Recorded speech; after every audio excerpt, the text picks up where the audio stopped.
ಪರೀಕ್ಷಕರಾದ Shrivan sir ಅವರು ನಮ್ಮ ಅತಿಥಿ ಗಣ್ಯರನ್ನು ನಮ್ಮ ಧ್ವಜಸ್ತಂಭದ ಬಳಿ ಕರ್ಕೊಂಡು ಹೋಗಲಿಕ್ಕೆ ಅವರನ್ನು ಆಹ್ವಾನಿಸ್ತಾ ಇದ್ದಾರೆ.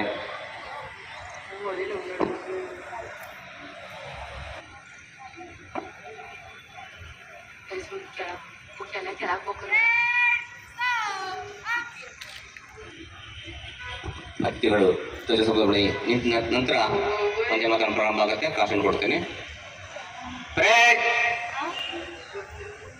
ವಂದೇ ಮಾತರಂ ಶುರು ಕರ್.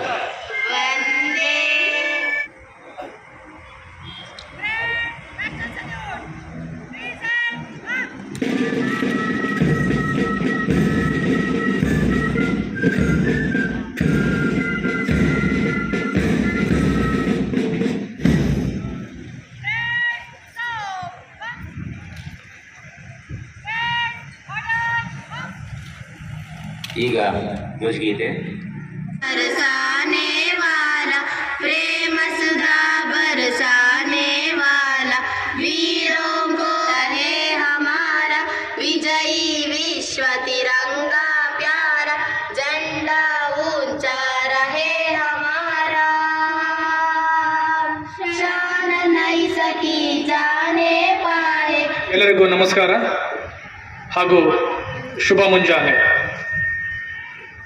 ಈ ಕಾರ್ಯಕ್ರಮದಲ್ಲಿ ಉಪಸ್ಥಿತಿ ಇರುವ ಎಲ್ಲರಿಗೂ 76ನೇ ಗಣರಾಜ್ಯೋತ್ಸವದ ಹಾಗೂ ಸಂವಿಧಾನ ದಿನಾಚರಣೆಯ ಶುಭಾಶಯಗಳು. ಜಗತ್ತಿನ ಪ್ರತಿಯೊಂದು ರಾಷ್ಟ್ರವು ತನ್ನದೇ ಆದ ಆಡಳಿತ ವ್ಯವಸ್ಥೆಯನ್ನು ಹೊಂದಿದೆ. ಅವುಗಳೆಂದರೆ ರಾಜಪ್ರಭುತ್ವ ಆಡಳಿತ ವ್ಯವಸ್ಥೆ, ಸಮಾಜವಾದಿ ಆಡಳಿತ ವ್ಯವಸ್ಥೆ, ಬಂಡವಾಳಶಾಹಿ ಆಡಳಿತ ವ್ಯವಸ್ಥೆ, ಮಿಲಿಟರಿ ಆಡಳಿತ ವ್ಯವಸ್ಥೆ, ಗಣರಾಜ್ಯ ಮಾದರಿ ಆಡಳಿತ ವ್ಯವಸ್ಥೆ, ಪ್ರಜಾಪ್ರಭುತ್ವ ಗಣರಾಜ್ಯ ಆಡಳಿತ ವ್ಯವಸ್ಥೆಗಳನ್ನು ಹೊಂದಿದೆ. ತಮ್ಮ ಆಡಳಿತ ವ್ಯವಸ್ಥೆಗೆ ಪೂರಕವಾಗಿ ಲಿಖಿತ ಅಲಿಖಿತ ರೂಪದಲ್ಲಿ ಸಂವಿಧಾನವನ್ನು ಅಳವಡಿಸಿಕೊಂಡಿದೆ. 19 ಮತ್ತು 20ನೇ ಶತಮಾನದ ನಂತರ ಜಗತ್ತಿನ ಬಹುತೇಕ ರಾಷ್ಟ್ರಗಳು ಗಣರಾಜ್ಯ ಮಾದರಿ ಆಡಳಿತ ವ್ಯವಸ್ಥೆಯನ್ನು ಅಳವಡಿಸಿಕೊಂಡಿವೆ.